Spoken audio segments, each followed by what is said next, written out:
So if you guys have been watching the channel or maybe new to the channel, you guys know back in, well, it'd been back at the end of December, I bought a John Deere 8110 as the first tractor. And I was on the search, trying to hide from this wind for you, but I was on the search for some type of planter for this. This tractor is 15 foot, well, no. If I got a 6-row planter, this tractor, the 6-row planter would just barely fit on the back of the duals. Like, it would look weird. 6-row planter is not probably the best idea. And then I was thinking, hey, maybe I could go 8-row planter, which probably would work. Some guys would maybe say an 8-row planter would be a little too small for this. This would be overkill.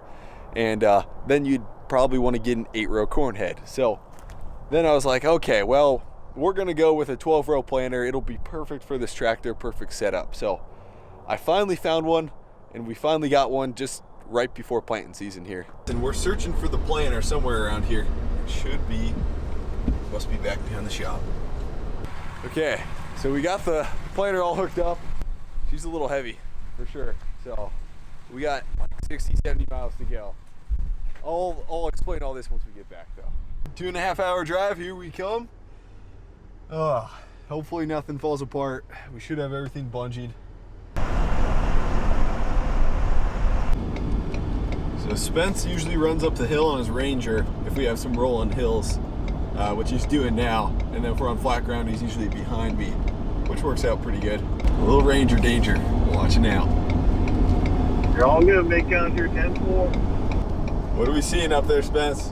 1 sec. You're good, you're good to go, good to go. We made it. It was a long drive, especially when you got a wide planter. You don't have the best route picked up, but we had to scoot across a couple of highways and stuff like that, but we made it.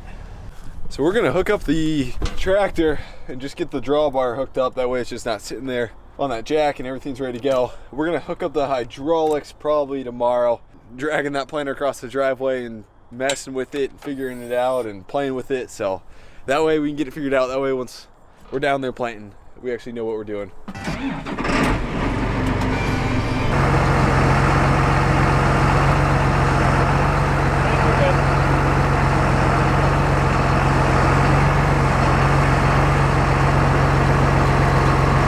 Okay, so here she is, a John Deere 1760 12-row planter. Nothing too special with it, but I'll give you guys the overview that I know of this planter so far. So essentially we have trash whippers on the front that are just pin adjust. There's some screw adjust ones. These are pin adjust. We have openers, which are a little rusted. The guy said that'd shave off fine. There's spring down pressure, so there's no hydraulic or sure force or whatever that stuff's called. This is pretty darn basic stuff here. And then just rubber closing wheels. So now it's vac driven, so I gotta hook that up, get that set. I know the guy said be careful with hooking that up, because if you have those hydraulics cranked up on the tractor, like, you could blow the whole vac system. So I want to be careful today for sure.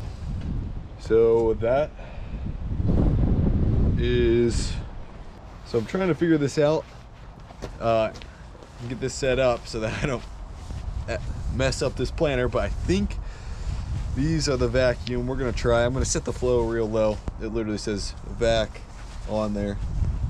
I should have it all set up. I got the hydraulics, I got the vac, which needs to be on continuous flow, which I probably won't fire up today. And then I think I know which hydraulics are wing fold. I do actually. So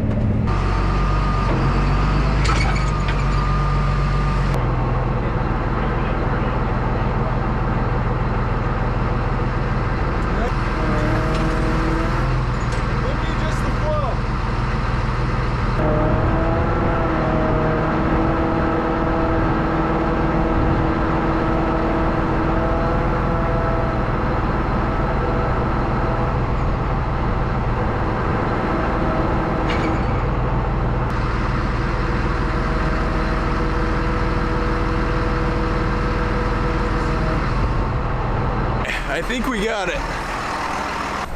I set the hydraulics real low so that way I don't like mess up anything on that planter when we're folding or unfolding it. So when I drop it down, it should, the markers should automatic, one of them will go, and then when I lift up and then drop down, the other should go. I think. We're gonna test that out.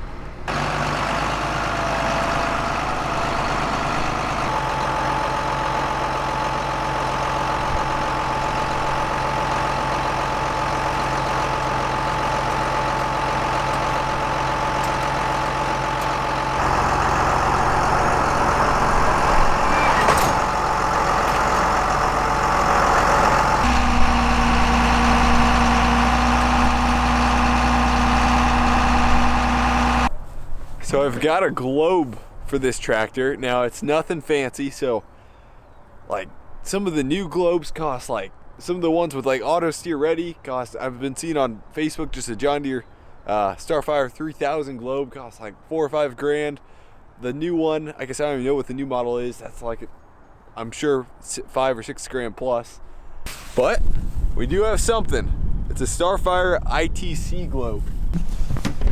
There's a different bracket I gotta toss on the tractor actually to get it connected, but essentially all that's gonna do, and it comes with a 2600 display, which I'll show you guys, but essentially all that's gonna do is it's gonna map for me. So for example, I'm gonna do my headlands around a field and it's gonna paint a map, and then when I go back and forth, it should just paint. Literally, that's all it's gonna do. Those things are worth like 100 or 200 bucks.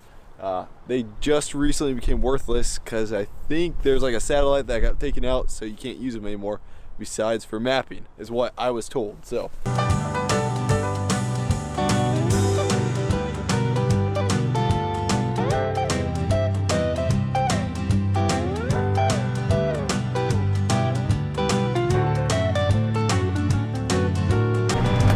okay, we're in business. I think we're good.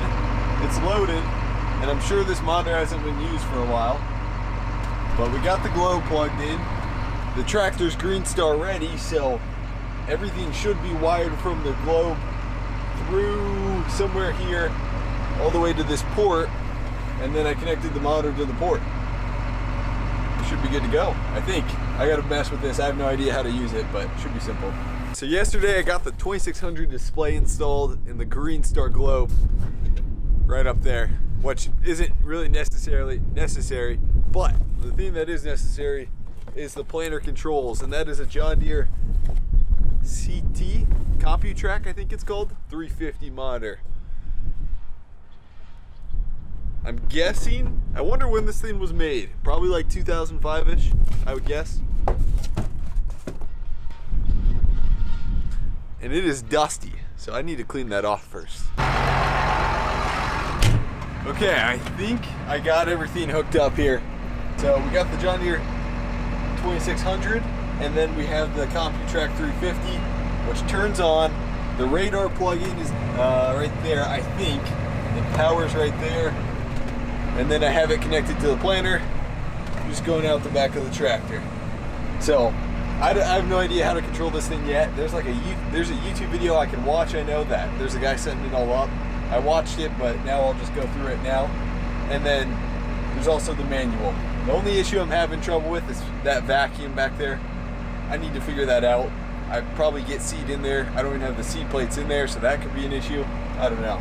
Okay, so I'm trying to figure out this mapping and messing with this. That way we can get it going. So I'm gonna record a point. I don't know, maybe drive in a circle. There's not too much ground here to drive in a circle. And just kind of test it and play with it. So I think we're recording. I really should be working on this, but it's too fun playing around with this stuff. So then we're recording, but right now it's recording backwards. I'll fix that sometime. I wonder how accurate it is. I don't know, I just gotta read that manual a little more and mess with it. It could just be an issue where I probably just have to have like the seat plates in. So, but if anybody is an expert on the 1760 VAX or any VAX system and you have any advice, just let me know. But that should be good to go. I'm gonna keep messing with that planer, just playing with it every night and seeing what's happening. But next video, there is something last week. It's kind of out of order, but it was pretty cool.